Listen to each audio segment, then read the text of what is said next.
రాత్రిపై సంతతి కొరకై అహోరాత్రములు తపస్సు చేసే వానర కేసరి కేసరి కుల సతి కడుపు పట్టగా జనించినాడొక అసమాన బలోద్ధతుడు సంయుతుడు అంజనాసుతుడు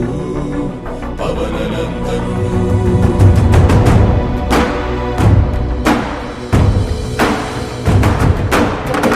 కిరణముల ఉదయాత్ముని గని అది పండిన తీయని పంటను కొడు సూర్య మండలము పట్టి తినాలని ఊళ్ళూరే తన దేహం నాటున రవి మరుగై జనము చీకటై పోరా.